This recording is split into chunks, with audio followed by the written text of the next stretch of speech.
Jane Eyre by Charlotte Bronte. Chapter 11. A new chapter in a novel is something like a new scene in a play.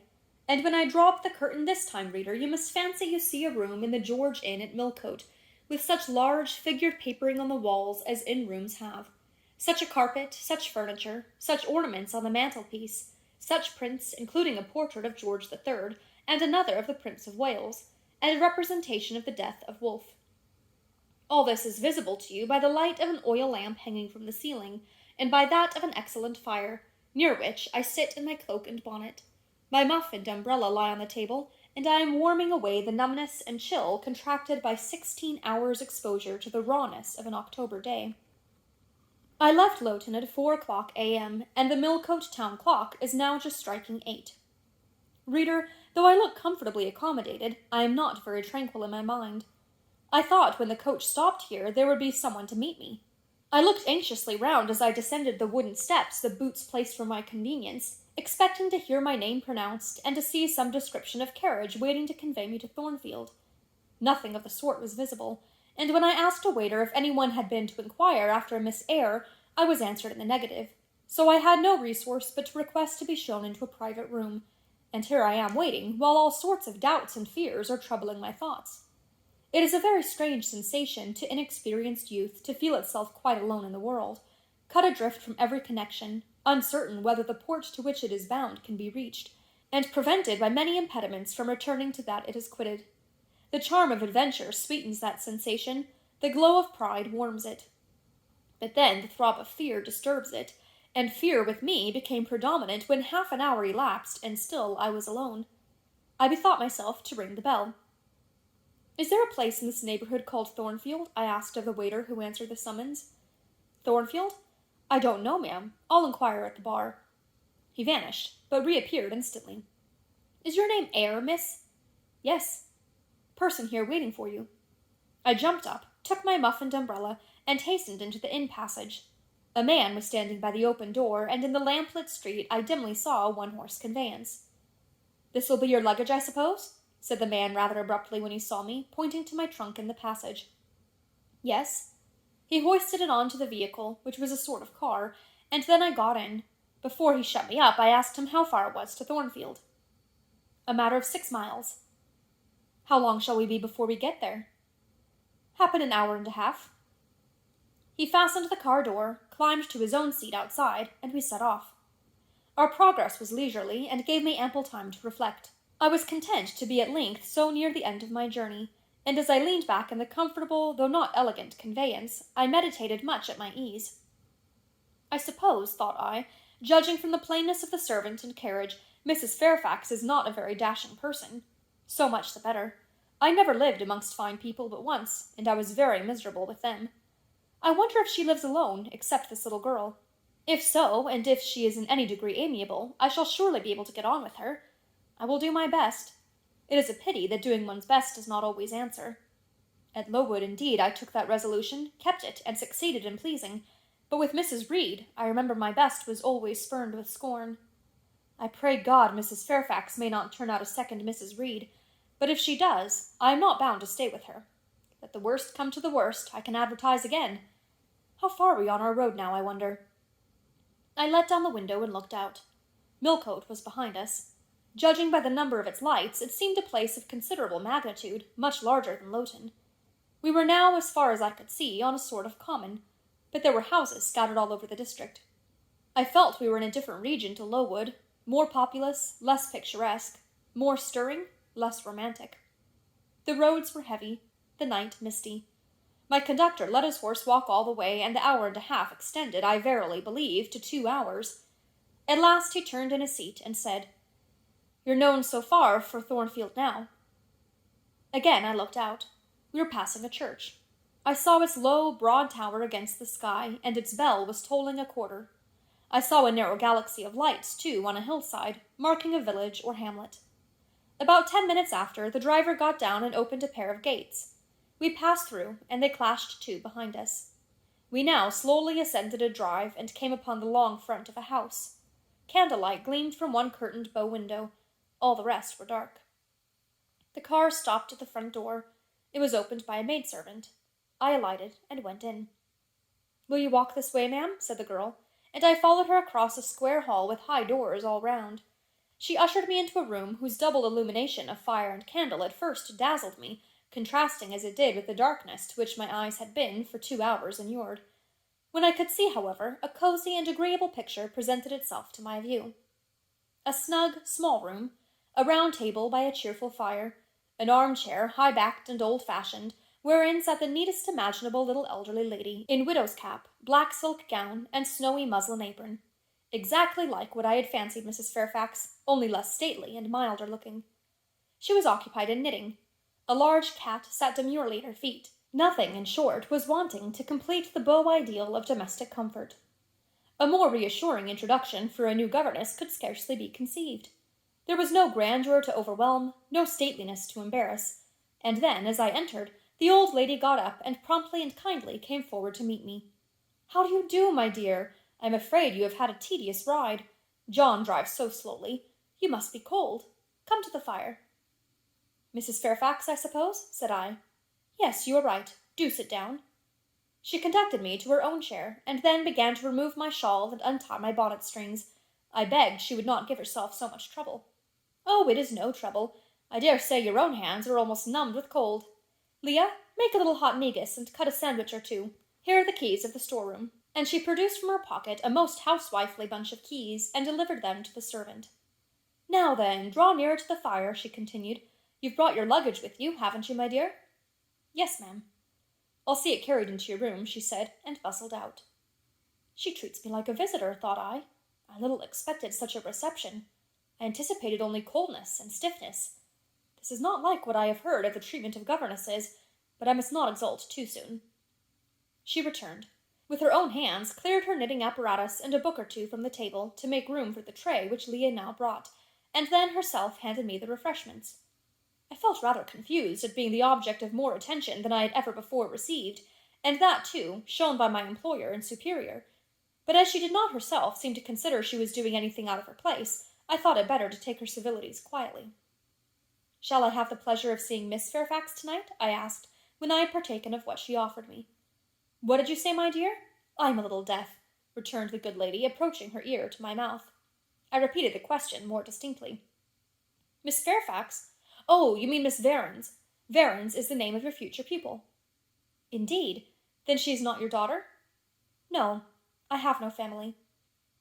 I should have followed up my first inquiry by asking in what way Miss Varens was connected with her, but I recollected it was not polite to ask too many questions. Besides, I was sure to hear in time. "I am so glad," she continued, as she sat down opposite to me and took the cat on her knee. "I am so glad you are come. It'll be quite pleasant living here now with a companion. To be sure it is pleasant at any time, for Thornfield is a fine old hall, rather neglected of late years perhaps, but still it is a respectable place. Yet, you know, in winter time one feels dreary quite alone in the best quarters. I say alone. Leah is a nice girl, to be sure, and John and his wife are very decent people. But then, you see, they are only servants, and one can't converse with them on terms of equality. One must keep them at due distance, for fear of losing one's authority. I'm sure last winter it was a very severe one, if you recollect, and when it did not snow, it rained and blew.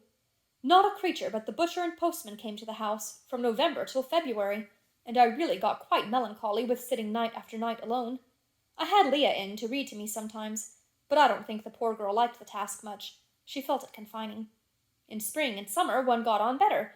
Sunshine and long days make such a difference. And then, just at the commencement of this autumn, little Adela Varens came and her nurse. A child makes a house alive all at once, and now you are here, I shall be quite gay." My heart really warmed to the worthy lady as I heard her talk, and I drew my chair a little nearer to her and expressed my sincere wish that she might find my company as agreeable as she anticipated. "But I'll not keep you sitting up late tonight," said she.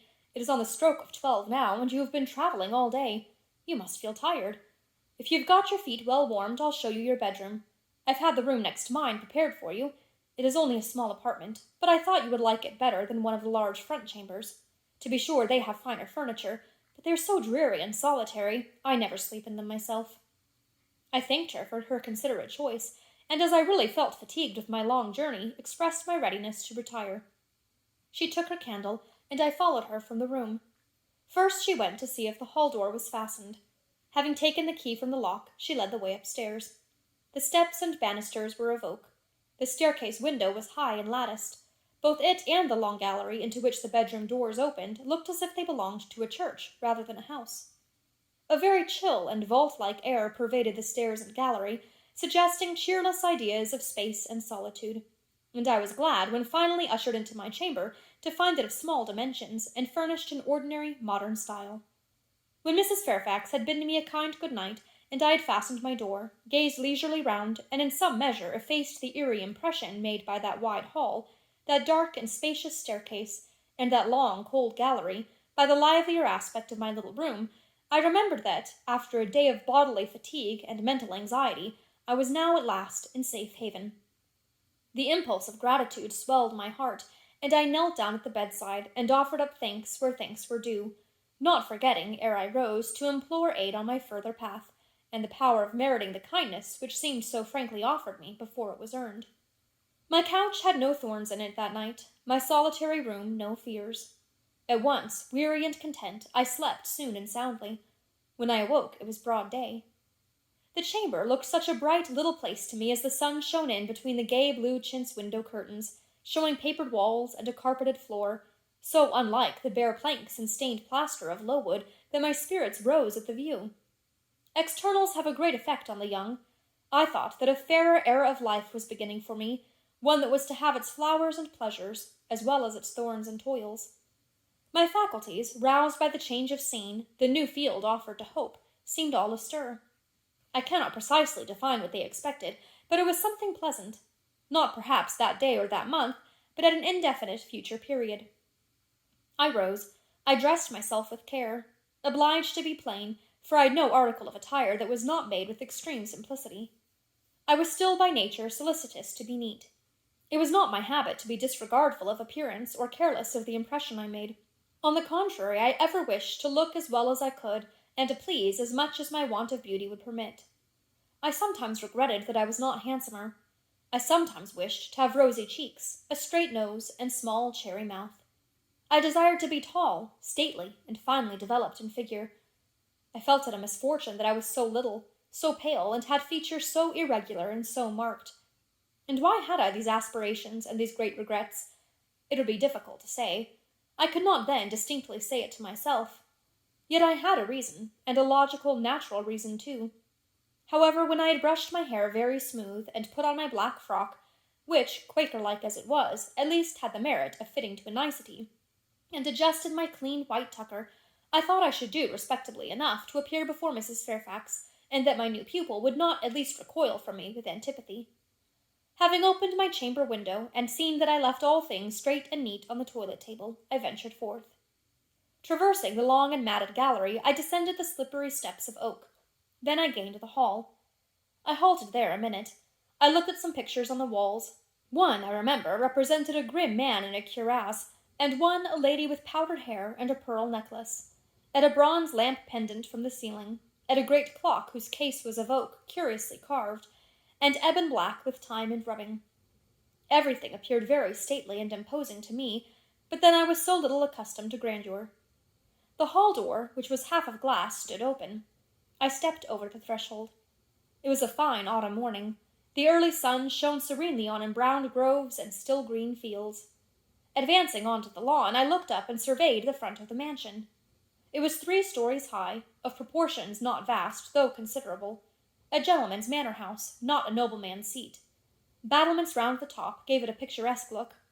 Its grey front stood out well from the background of a rookery, whose cawing tenants were now on the wing.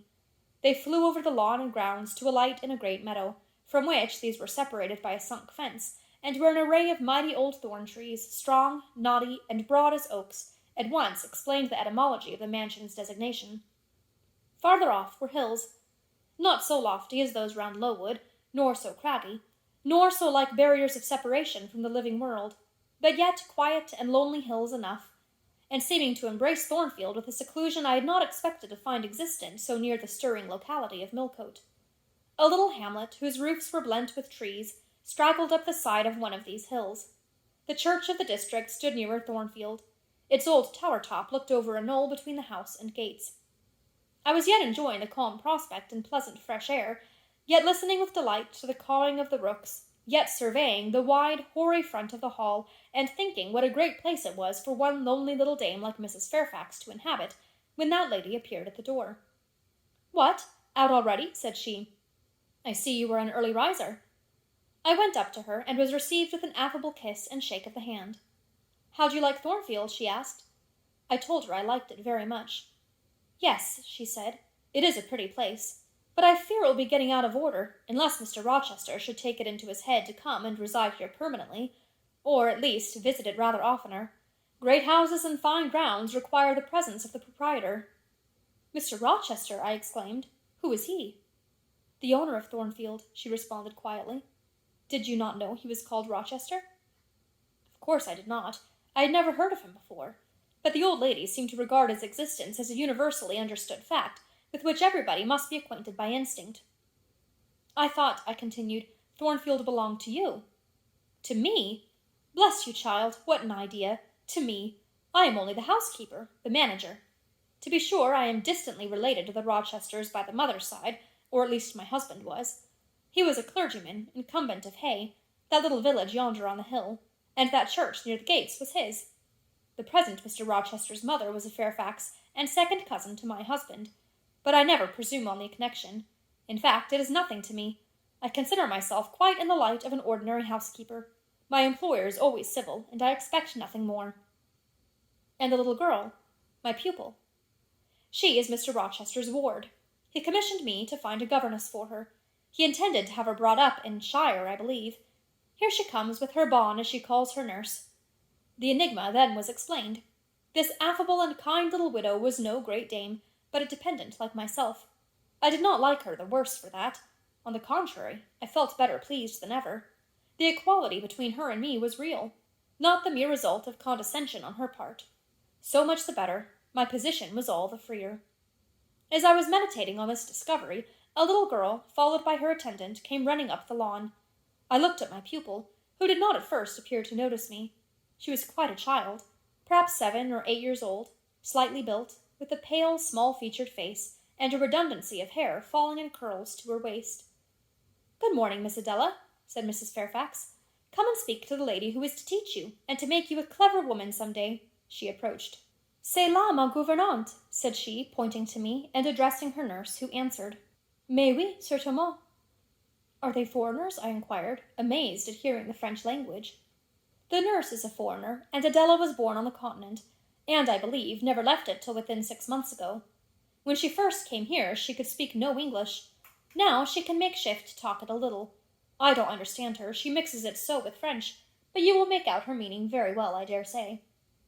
Fortunately, I had had the advantage of being taught French by a French lady, and as I had always made a point of conversing with Madame Hirault as often as I could, and had besides, during the last 7 years, learnt a portion of French by heart daily, applying myself to take pains with my accent, and imitating as closely as possible the pronunciation of my teacher, I had acquired a certain degree of readiness and correctness in the language, and was not likely to be much at a loss with Mademoiselle Adela. She came and shook hands with me when she heard that I was her governess, and as I led her in to breakfast, I addressed some phrases to her in her own tongue. She replied briefly at first, but after we were seated at the table, and she had examined me some 10 minutes with her large hazel eyes, she suddenly commenced chattering fluently. "Ah," cried she in French, "you speak my language as well as Mr. Rochester does. I can talk to you as I can to him, and so can Sophie. She will be glad. Nobody here understands her. Madame Fairfax is all English. Sophie is my nurse. She came with me over the sea in a great ship with a chimney that smoked. How it did smoke! And I was sick, and so was Sophie, and so was Mr. Rochester. Mr. Rochester lay down on a sofa in a pretty room called a salon, and Sophie and I had little beds in another place. I nearly fell out of mine. It was like a shelf. And Mademoiselle, what is your name?" "Eyre. Jane Eyre." "Eyre? Bah, I cannot say it. Well, our ship stopped in the morning, before it was quite daylight, at a great city, a huge city, with very dark houses and all smoky, not at all like the pretty clean town I came from. And Mr. Rochester carried me in his arms over a plank to the land, and Sophie came after, and we all got into a coach, which took us to a beautiful large house, larger than this and finer, called an hotel. We stayed there nearly a week. I and Sophie used to walk every day in a great green place full of trees, called the park. and there are many children there besides me, and a pond with beautiful birds in it that I fed with crumbs." "Can you understand her when she runs on so fast?" asked Mrs. Fairfax. I understood her very well, for I had been accustomed to the fluent tongue of Madame Pirot. "I wish," continued the good lady, "you would ask her a question or two about her parents. I wonder if she remembers them." "Adele," I inquired, "with whom did you live when you were in that pretty clean town you spoke of?" "I lived long ago with Mamma, but she is gone to the Holy Virgin. Mamma used to teach me to dance and sing, and to say verses. A great many gentlemen and ladies came to see Mamma, and I used to dance before them, or to sit on their knees and sing to them. I liked it. Shall I let you hear me sing now?" She had finished her breakfast, so I permitted her to give a specimen of her accomplishments. Descending from her chair, she came and placed herself on my knee. Then, folding her little hands demurely before her, shaking back her curls and lifting her eyes to the ceiling, she commenced singing a song from some opera. It was the strain of a forsaken lady, who, after bewailing the perfidy of her lover, calls pride to her aid, desires her attendant to deck her in her brightest jewels and richest robes, and resolves to meet the false one that night at a ball, and prove to him, by the gaiety of her demeanor, how little his desertion has affected her. The subject seemed strangely chosen for an infant singer, but I suppose the point of the exhibition lay in hearing the notes of love and jealousy warbled with the lisp of childhood, and in very bad taste that point was, at least I thought so. Adele sang the canzonet tunefully enough, and with the naivety of her age. This achieved, she jumped from my knee and said, "Now, mademoiselle, I will repeat you some poetry." Assuming an attitude, she began La Ligue des Rats, Fable de La Fontaine. She then declaimed the little piece with an attention to punctuation and emphasis, a flexibility of voice, and an appropriateness of gesture, very unusual indeed at her age, and which proved she had been carefully trained. "Was it your mamma who taught you that piece?" I asked. "Yes, and she just used to say it in this way. Qu'avez-vous donc? L'idée on desira, parlez." She made me lift my hand, so, to remind me to raise my voice at the question. "Now shall I dance for you?" "No, that will do. But after your mamma went to the Holy Virgin, as you say, with whom did you live then?" "With Madame Frederic and her husband. She took care of me, but she is nothing related to me. I think she is poor, for she had not so fine a house as mamma. I was not long there. Mr. Rochester asked me if I would like to go and live with him in England, and I said yes, for I knew Mr. Rochester before I knew Madame Frederic, and he was always kind to me and gave me pretty dresses and toys. But you see he has not kept his word, for he has brought me to England, and now he has gone back again himself, and I never see him." After breakfast, Adele and I withdrew to the library, which room, it appears, Mr. Rochester had directed should be used as the schoolroom. Most of the books were locked up behind glass doors, but there was one bookcase left open containing everything that could be needed in the way of elementary works, and several volumes of light literature, poetry, biography, travels, a few romances, etc. I suppose he had considered that these were all the governess would require for her private perusal, and indeed they contented me amply for the present. Compared to the scanty pickings I had now and then been able to glean at Lowood, they seemed to offer an abundant harvest of entertainment and information. In this room, too, there was a cabinet piano, quite new and of superior tone, also an easel for painting, and a pair of globes. I found my pupil sufficiently docile, though disinclined to apply. She had not been used to regular occupation of any kind. I felt it would be injudicious to confine her too much at first, so when I had talked to her a great deal and got her to learn a little, and when the morning had advanced to noon, I allowed her to return to her nurse. I then proposed to occupy myself till dinner-time in drawing some little sketches for her use. As I was going upstairs to fetch my portfolio and pencils, Mrs. Fairfax called to me. "Your morning school hours are over now, I suppose," said she. She was in a room, the folding doors of which stood open. I went in when she addressed me. It was a large, stately apartment, with purple chairs and curtains, a Turkey carpet, walnut-panelled walls, one vast window rich in slanted glass, and a lofty ceiling, nobly moulded. Mrs. Fairfax was dusting some vases of fine purple spar, which stood on a sideboard. "What a beautiful room!" I exclaimed as I looked round, for I had never before seen any half so imposing. "Yes, this is the dining-room. I have just opened the window to let in a little air and sunshine, for everything gets so damp in apartments that are seldom inhabited. The drawing-room yonder feels like a vault." She pointed to a wide arch corresponding to the window, and hung like it with a Tyrian-dyed curtain, now looped up. Mounting to it by 2 broad steps, and looking through, I thought I caught a glimpse of a fairy place, so bright to my novice eyes appeared the view beyond. Yet it was merely a very pretty drawing-room, and within it a boudoir, both spread with white carpets, on which seemed laid brilliant garlands of flowers, both sealed with snowy mouldings of white grapes and vine leaves, beneath which glowed in rich contrast crimson couches and ottomans, while the ornaments on the pale Parian mantelpiece were of sparkling Bohemian glass, ruby red, and between the windows large mirrors repeated the general blending of snow and fire. "In what order you keep these rooms, Mrs. Fairfax," said I. "No dust, no canvas coverings. Except that the air feels chilly, one would think they were inhabited daily." "Why, Miss Eyre, though Mr. Rochester's visits here are rare, they are always sudden and unexpected. And as I observed that it put him out to find everything swathed up, and have a bustle of arrangement on his arrival, I thought it best to keep the rooms in readiness." "Is Mr. Rochester an exacting, fastidious sort of man?" "Not particularly so, but he has a gentleman's tastes and habits, and he expects to have things managed in conformity to them." "Do you like him? Is he generally liked?" "Oh, yes. The family have always been respected here. Almost all the land in this neighborhood, as far as you can see, has belonged to the Rochesters time out of mind." "Well, but leaving his land out of the question, do you like him? Is he liked for himself?" "I have no cause to do otherwise than like him, and I believe he is considered a just and liberal landlord by his tenants, but he has never lived much amongst them." "But has he no peculiarities? What, in short, is his character?" "Oh, his character is unimpeachable, I suppose. He is rather peculiar, perhaps.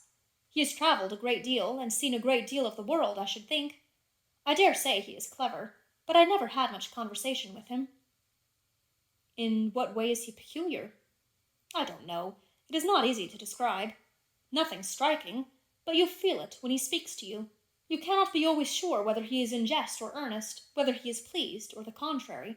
You don't thoroughly understand him, in short. At least I don't. But it is of no consequence. He is a very good master." This was all the account I got from Mrs. Fairfax of her employer and mine. There are people who seem to have no notion of sketching a character, or observing and describing salient points, either in persons or things. The good lady evidently belonged to this class. My queries puzzled, but did not draw her out. Mr. Rochester was Mr. Rochester in her eyes, a gentleman, a landed proprietor, nothing more. She inquired and searched no further, and evidently wondered at my wish to gain a more definite notion of his identity. When we left the dining-room, she proposed to show me over the rest of the house, and I followed her upstairs and downstairs, admiring as I went, for all was well arranged and handsome. The large front chambers I thought especially grand, and some of the third-story rooms, though dark and low, were interesting from their air of antiquity. The furniture once appropriated to the lower apartments had from time to time been removed here as fashions changed, and the imperfect light, entering by their narrow casement, showed bedsteads of 100 years old, chests in oak or walnut, looking, with their strange carvings of palm branches and cherubs' heads, like types of the Hebrew ark. Rows of venerable chairs, high-backed and narrow, stools still more antiquated, on whose cushioned tops were yet apparent traces of half-effaced embroideries, wrought by fingers that for 2 generations had been coffin dust. All these relics gave to the third story of Thornfield Hall the aspect of a home of the past, a shrine of memory. I liked the hush, the gloom, the quaintness of these retreats in the day, but I by no means coveted a night's repose on one of those wide and heavy beds, shut in, some of them, with doors of oak, shaded, others with wrought old English hangings crusted with thick work, portraying effigies of strange flowers and stranger birds, and strangest human beings, all which would have looked strange indeed by the pallid gleam of moonlight. "Do the servants sleep in these rooms?" I asked. "No, they occupy a range of smaller apartments to the back. No one ever sleeps here. One would almost say that if there were a ghost at Thornfield Hall, this would be its haunt." "So I think you have no ghost, then?" "None that I ever heard of," returned Mrs. Fairfax, smiling. "Nor any traditions of one? No legends or ghost stories?" "I believe not. And yet it is said the Rochesters have been rather a violent than a quiet race in their time. Perhaps, though, that is the reason they rest tranquilly in their graves now." "Yes, after life's fitful fever they sleep well," I muttered. "Where are you going now, Mrs. Fairfax?" For she was moving away. "On to the Leads. Will you come and see the view from thence?"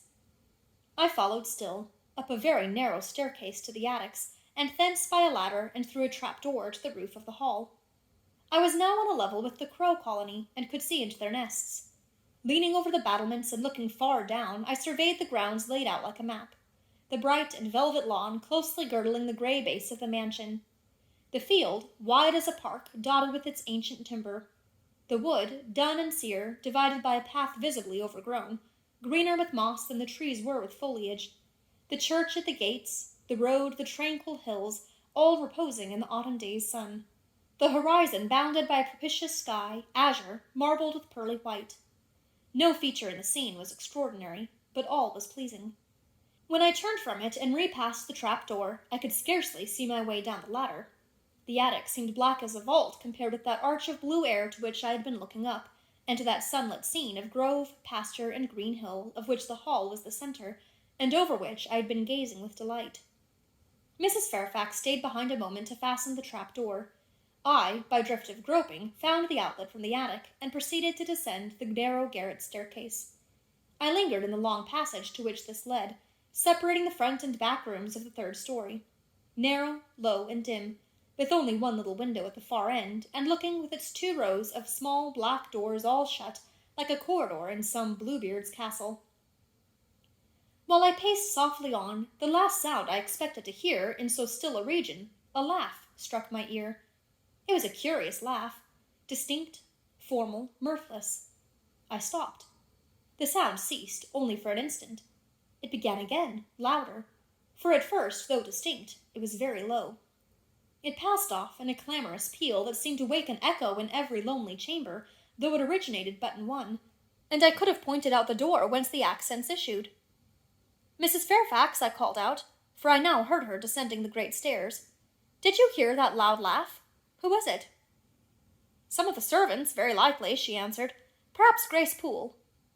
"Did you hear it?" I again inquired. "Yes, plainly. I often hear her. She sews in one of these rooms. Sometimes Leah is with her. They are frequently noisy together." The laugh was repeated in its low syllabic tone, and terminated in an odd murmur. "Grace!" exclaimed Mrs. Fairfax. I really did not expect any Grace to answer, for the laugh was as tragic, as preternatural a laugh as any I ever heard, and, but that it was high noon, and that no circumstance of ghostliness accompanied the curious cachinnation, but that neither scene nor season favored fear, I should have been superstitiously afraid. However, the event showed me I was a fool for entertaining a sense even of surprise. The door nearest me opened, and a servant came out, a woman of between 30 and 40, a set, square-made figure, red-haired, and with a hard, plain face. Any apparition less romantic or less ghostly could scarcely be conceived. "Too much noise, Grace," said Mrs. Fairfax. "Remember directions." Grace curtsied silently and went in. "She is a person we have to sew and assist Leah in her housemaid's work," continued the widow. "Not altogether unobjectionable in some points, but she does well enough. By the by, how have you got on with your new pupil this morning?"